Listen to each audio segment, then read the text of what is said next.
Deuxième partie sur les limites de quotient, un exercice plus élaboré qui commence par une question classique qui vous pose souvent problème. Dans ce problème, on étudie un quotient, plus précisément une fraction rationnelle, puisque c'est un quotient de deux polynômes. Le but de la première question est de montrer qu'on peut le transformer en une forme du type ax plus b plus c sur x moins 3.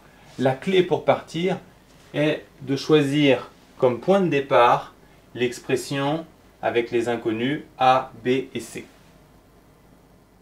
Il nous faut transformer cette expression pour lui donner une forme similaire à celle-ci. On observe qu'en haut, tout est au même dénominateur, donc on fait de même ici. Ensuite, on observe que pour h de x, on a un terme en x carré, un terme en x et une constante. On se débrouille pour que notre deuxième fraction prenne la même forme, donc en rassemblant les termes en x carré, les termes en x et les constantes. Vous prenez le temps qu'il faut pour le faire. Enfin, pour que cette expression soit égale à h de x, on raisonne par identification, c'est-à-dire qu'il faut que ce terme-ci soit égal à celui-là, c'est-à-dire que a fasse 1, que les termes en x soient eux aussi égaux, c'est-à-dire que la première parenthèse fasse moins 1, enfin la deuxième parenthèse, vous l'aurez compris, doit faire 4. Le système obtenu est ultra simple puisqu'on connaît A, on va en déduire B, puis avec B on aura C. Donc on obtient successivement A égale 1, B égale 2, puis C égale 10, qui sont les paramètres cherchés au départ. Donc on les injecte dans cette expression pour obtenir une nouvelle écriture de h de x. Ici, on doit déterminer les limites de h de x aux bornes de son ensemble de définitions. La valeur interdite, c'est 3, d'où l'ensemble de définitions suivant. On va commencer par chercher la limite en plus l'infini, mais une question se pose, quelle écriture on utilise? Puisqu'on en a deux, on a fait une transformation, ce n'est pas pour rien, donc on va plutôt utiliser la deuxième expression. Quand x tend vers plus l'infini, x plus 2 tend vers plus l'infini, x moins 3 aussi, donc le quotient tend vers 0, 0 plus l'infini, c'est plus l'infini, il n'y a pas de forme indéterminée, il ne nous reste plus qu'à rédiger. On y va, quand x tend vers plus l'infini, on l'a dit, x plus 2 tend vers plus l'infini, la fraction tend vers 0 par quotient, puis ensuite la fonction tend vers plus l'infini par somme. On conclut. Maintenant, en moins l'infini, x plus 2 va tendre vers moins l'infini, le quotient va tendre lui aussi vers 0, on a exactement le même type de problème, on ne rédige pas complètement, on se contente de dire de même, la limite vaut moins l'infini. On s'intéresse à présent aux limites en 3. Quand x tend vers 3, le dénominateur va tendre vers 0, donc le quotient vers plus ou moins l'infini, alors que x plus 2 va tendre vers 5. 5 plus de moins l'infini, qui l'emporte évidemment l'infini. Donc il n'y a pas de forme indéterminée, il nous reste juste à rédiger en faisant attention au signe du dénominateur. On y va, quand x tend vers 3 par valeur inférieure, x plus 2 tend vers 5, on vient de le voir.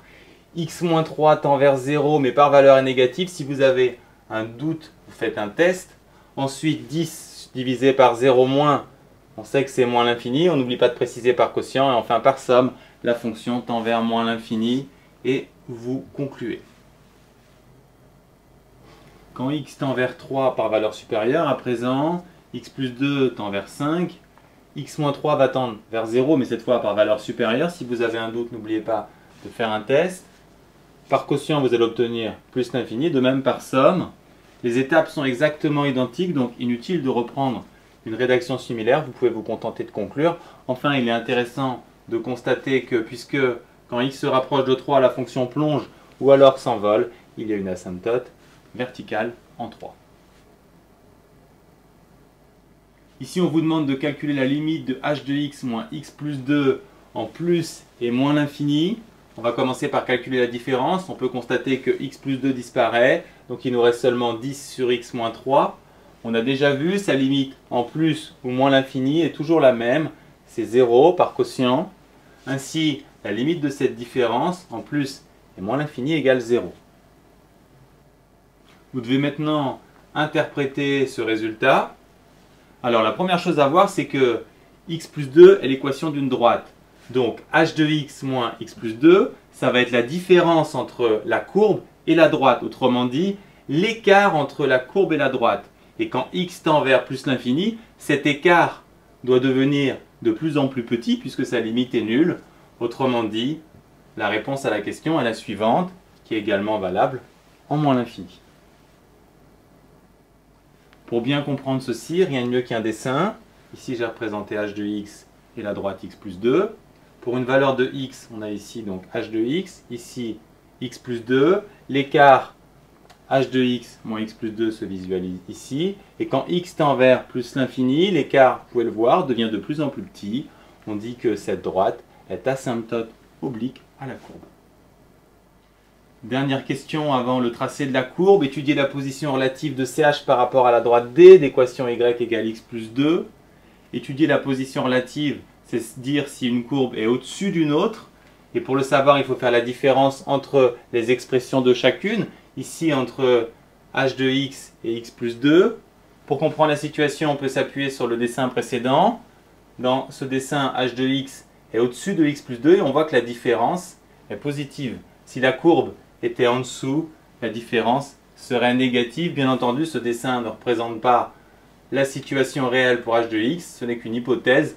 On ne sait pas encore ce qu'il en est. Pour le savoir, on va calculer cette différence.